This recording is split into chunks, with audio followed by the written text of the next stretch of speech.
Good morning, everyone. My pleasure to be here on our final day to go somewhere. We are on schedule, whatever that may be every day. And I was just saying, we've had such a remarkable journey. With my friend Julie, we came on in Tahiti, and we may not get off forever, but every day is a surprise. That's why we're here, right? And today I'm just going to talk about Sydney, which of course most of you have been there, and many times is one of the most beautiful harbors in the world and a very lively cosmopolitan city. It has grown tremendously over the years, and so it's a beacon for modernization and also for the history of Australia. And you know, this is the world's greatest island. Larger than Western Europe, as large as the United States, and not quite as large as Canada. But this, of course, is the area that is most populated, all the coast, New South Wales, Victoria, going up to Queensland. Alas, Tasmania is it can go back to the top of your bucket list for the next time. But just for New South Wales, this is the most populous part of Australia, and in itself it's about the size of France. And the city of Sydney has about 6-7 million people in it, and then further south you see the ACT, that's the Australian Capital Territory. So Sydney versus Melbourne had a compromise. They would have a capital city, which is Canberra. It's not very far. There's a good transport there, and as Jill was saying the other day, Canberra is a very unusual city because it's a planned capital, sort of like Brasilia for Brazil and Washington, D.C. They were created as a national center, but here's a bit of trivia for you. What does the word Canberra mean? Any Aussies in the audience? It's an Aboriginal term for the geography of the beautiful valley that the city was laid out in, and it means the décolletage, the cleavage of a woman in Aborigine. But that's a trivia question for you sometime. But that just in itself is a beautiful place if you have the time to go down there. Of course, it's a governmental center. It has the icons of the Parliament and war memorials and such. But for a city of all the urban life, Sydney certainly tops off as the center of most commerce and media and a lot of life that is the national life of Australia. So this is the flag, which I'm a flag collector, so I'm always amused by how they put them together. Well, that's one of the original ships that brought the first settlers, refugees like us, and a bit of Welsh, a little English, and a little Royal Norman on the flag there. But here's the view of coming into the Great Harbor. There are what's called the heads, these great sandstone cliffs that line the ocean front, and then there is just the gap to get in the harbor, which is remarkable entry if you're up and we can see it, because the city sort of unfolds in this great harbor and a great skyline. But there's a lot of wilderness area that's been preserved right on the heads and around in many other parts of the coast. So if you're a hiker, you can go out of the city and have very tranquil beaches and hidden coves and things like this. So that recreationally, Sydney is one of the capitals of, let's say, leisure and pleasure, particularly in the harbor. All the sailors and the boats, the ferry boats. This is the heads again. It was called Bouré in the local Aboriginal term, which means the passage. So as you come into the harbor, you have a channel that goes in, but we will be anchored and then to dock when it is appropriate. Of course, things are always a matter of notice from the harbor officials to the ship, so we'll see how we do. But we will certainly be able to go to the city, as Rick said, tomorrow, and then the ship will move, and then we'll have our time there. But the city itself, you can see from the sky, has this very extensive harbor. This is the center of Sydney, but this is Botany Bay down here. This is where the first contact was made, Captain Cook and 1770. Now it is mostly an industrial site and also the site of the airport. So it is not quite as pristine place as when it was first found. This is another bay that's north of Sydney, and there are many places to go, as I said, in New South Wales and around. These are the rises of the Blue Mountains. And if you've ever had the time to take a journey up into this cliff face that is to the west of the city, maybe about 50 miles out, was a great barrier to the original settlers because they couldn't find a way up the cliffs and over it. So it took years before the first settlers in Sydney explored inland. And then once you're over the Blue Mountains, you have the interior plains and the rivers. Most of the rivers actually flow down to Victoria and out in Melbourne area. And then you even have snowy mountains, which is a seasonal quality. Australia is not known as a ski resort, but it is to a few people who are there. But you have to bring your own snow. That's the problem. So, as I told you before, Captain Cook came here on his first voyage on the Endeavour and landed at Botany Bay. He did not see the heads to get into Sydney Harbor, but he did have his first contact with the Aborigines, and they were very unimpressed by his arrival. In fact, he said they were sort of bored by the sight of these aliens that arrived and wanted to talk to them. And he did say about the people he did contact there, they may appear to some to be the most wretched people on earth, but in reality they are far happier than we Europeans. They live in a tranquility which is not disturbed by the inequality of condition. The earth and the sea of their own accord furnish them with all things necessary for life. They seem to set no value upon anything we gave them, nor would they ever part with anything of their own. All they seemed to want was for us to be gone. Well, that's the Welcome Committee, and it's still a question in contemporary society in Australia, the relations of people who are put together in a place where they're all from another place. And Sydney's the most cosmopolitan city of Australia, so about 45% of the population was born abroad. And the only other major city that has that high a degree of citizens who were born in another country is actually my little fishing town of New York City. But anyway, the first fleet came in 1788, and by that time they came into what was the better harbor of what they call Port Jackson. Came through the heads, which are a great shelter for the harbor. There was once a cyclone, and we took shelter in Sydney Harbor, and the sea was so rough that they stopped all shipping out of Sydney Harbor. But in the harbor, everything was calm and, of course, fun. They named the place Port Jackson originally. Later, they called it Sydney, after the Viscount Baron of Sydney, who was the Home Secretary at the time. But here's the founding day of the Australian nation, January 1778, when Captain Arthur Phillips claimed it formally for England, and then began the era of the transportation. So, as you heard from Jill, the history of the settling is one born out of, let's say, social anguish and the problem of society back in the UK at the time. And this used to be called the stain of the birth of the nation. Many people are now proud they go back to that far, because many of the convicts became settlers, became founders, pioneers, and went on to build a very prosperous and capable society, certainly. But it's been said that never have so many people been moved so far to be incarcerated. And of course, this was a very difficult beginning, because I'll go back one slide. This was the construction of the Hyde Park Barracks, which the convicts built to house the guards.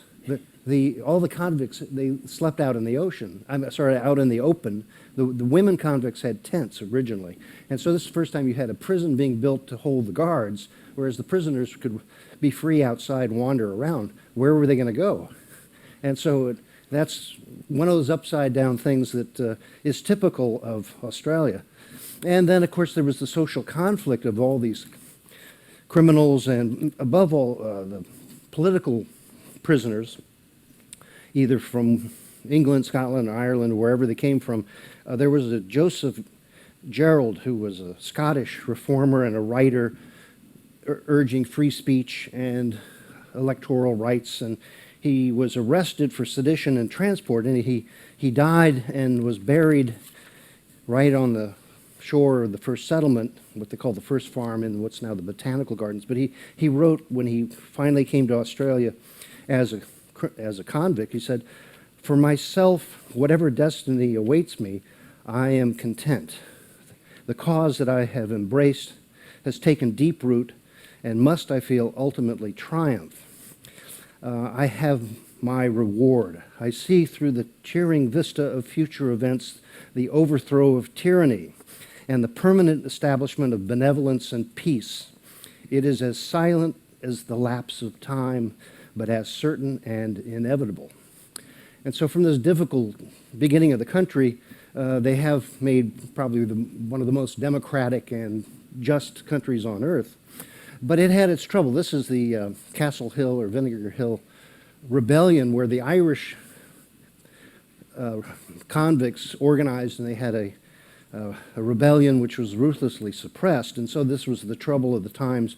You had the military, Marines and Navy and soldiers for this penal colony, which at the time was so unruly that they sent the Captain Bligh to be the governor of New South Wales, which was after his miraculous escape from his time at sea.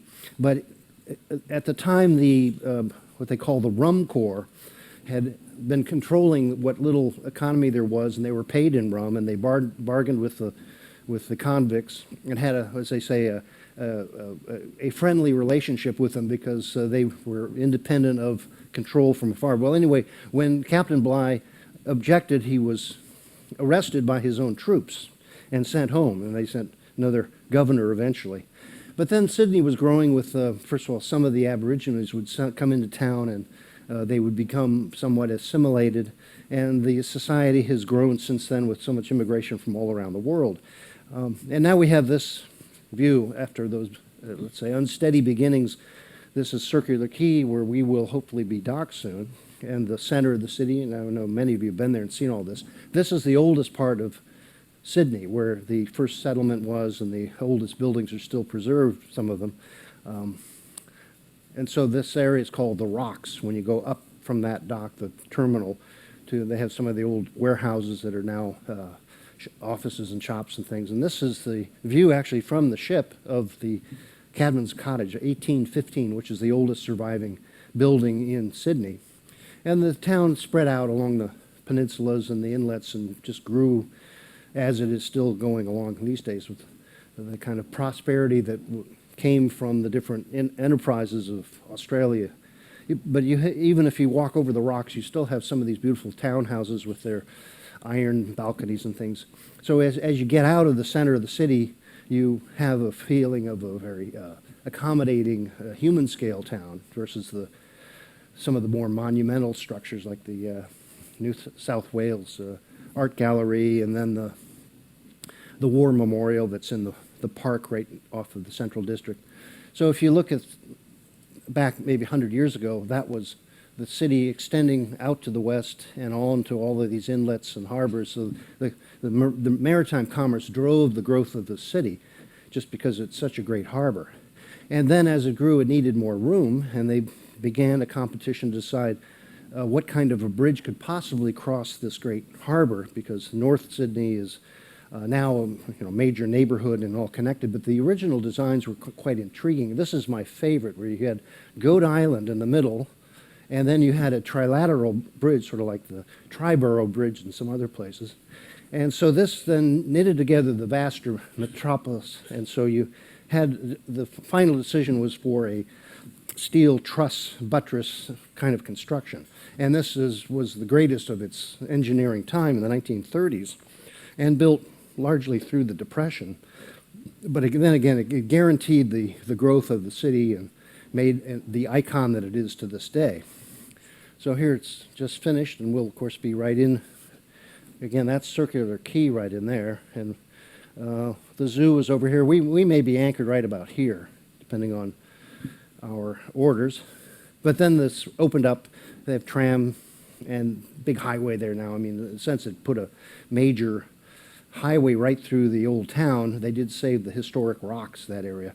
But here's a curious event that happened on the opening of the bridge in 1931, 32.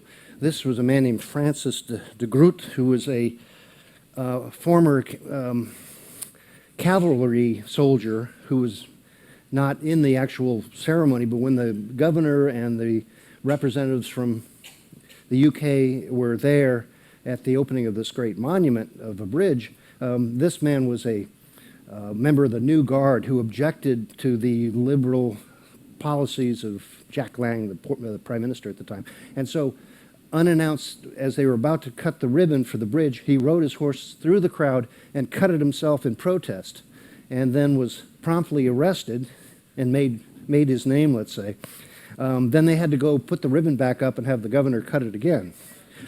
Don't try this in your local town. And anyway, this is where the Great Bridge is now one of the icons of Sydney. And there are other ones that are almost exactly like this. Is the Hellgate Bridge across the East River in New York, but that's only for railroad and is not exactly as celebrated. But it's the same style of a big buttress construction and then a steel truss. You can see how it goes flying over the old rocks, warehouses on the harbor. And so if you are up for it, you can actually climb up to the top of it. I'm sure that's all on your list to do, because now they have escorted trips up to climb up to the top of it. You have to get in a harness and clip on, though. They don't want anybody getting away up there. But this will be our view as of tomorrow. And this is the center of the city, and sometimes they close the bridge and just have fireworks and/or this is a light parade that they had going on. So this is a great center of the city culture. Well, as you can see, the city is spread out quite remarkably in all kinds of sub-cities and other areas that used to be rural and suburban, and now the whole place is, again, constantly reinventing itself or its neighborhoods. So again, we will be coming in, perhaps anchored up there off of North City, but here's the Circular Quay, coming a little to the rocks. So if we are right here at the passenger terminal, then you can go walk up here. Particularly, there's a lot of beautiful views from the observatory at that area, and then the botanical gardens are to the right of the screen. That's the original settlement, now turned into botanical gardens full of plants from around Australia, and then many stayed in museums as you walk into town.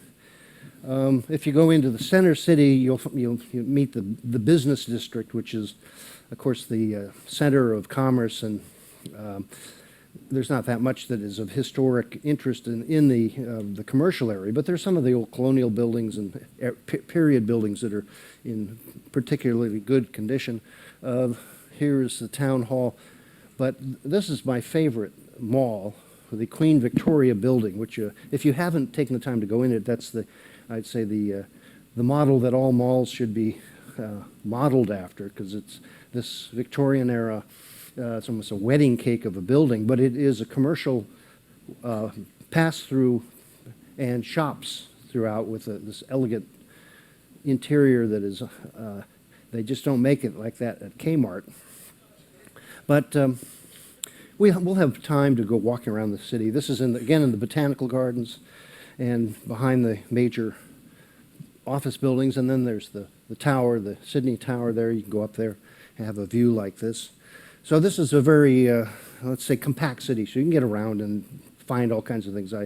Every time I'm back, I always sort of go wandering and find something I didn't know, or a street that has something of interest. So this is just the nature of the big city. But above all, if you get back out on the harbor, we will be anchored, we'll tender, we'll be ashore.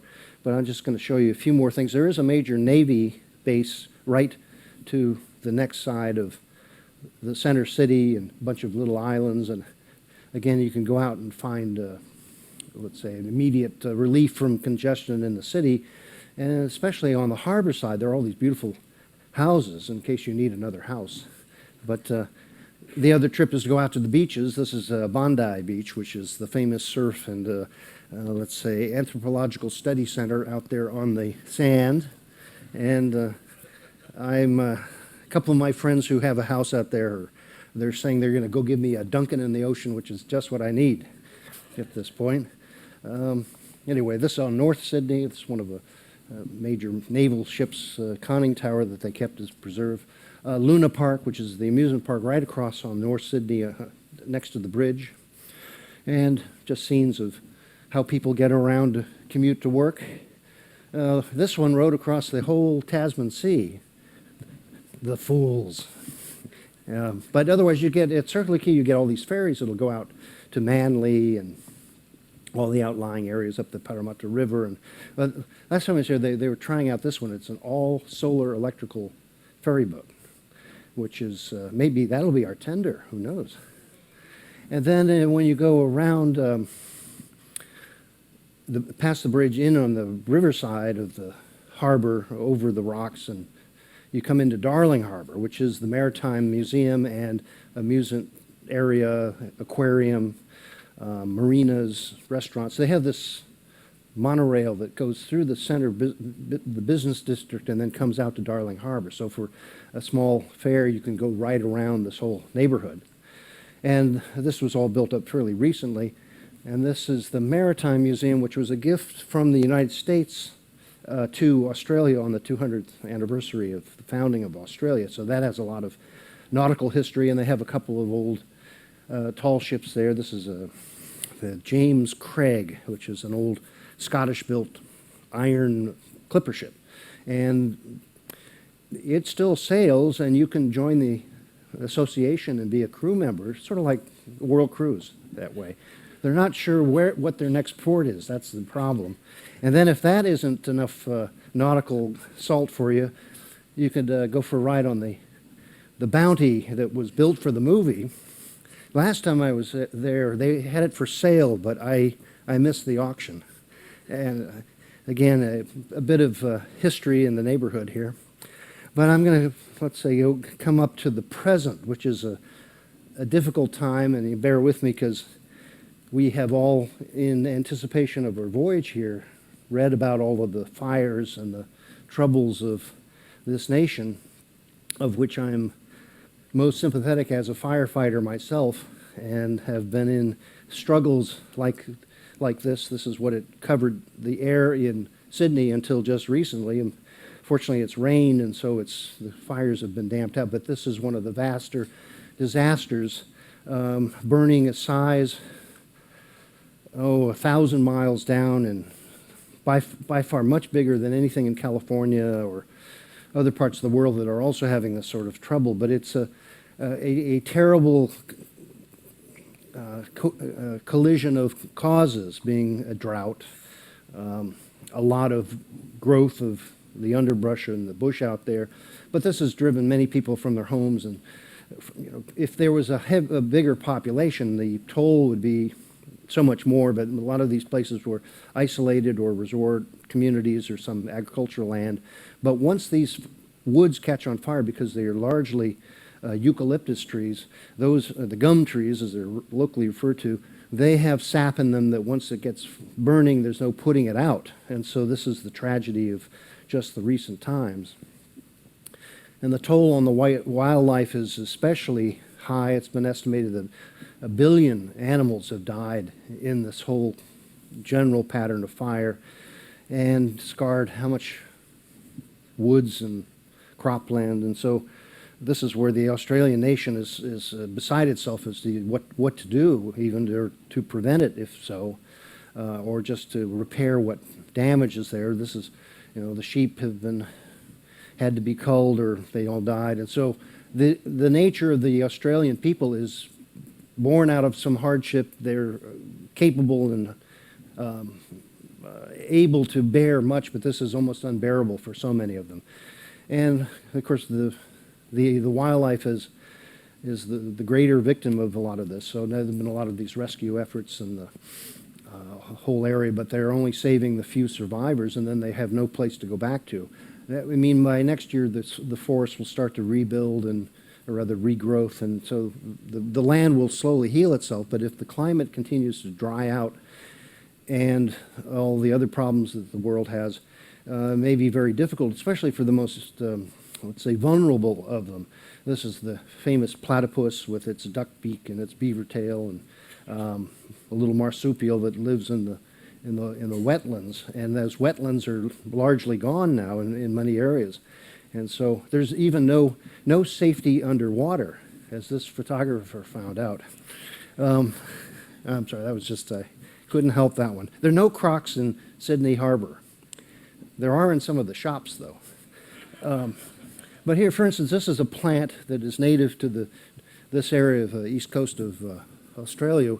It's called a downy hakea. That name is actually Maori because they're also in New Zealand. But it's a very primeval, leafless kind of a shrub that has a seed that only opens and multiplies when it is burnt, like some pine cones are the same thing. They need fire to regenerate another generation.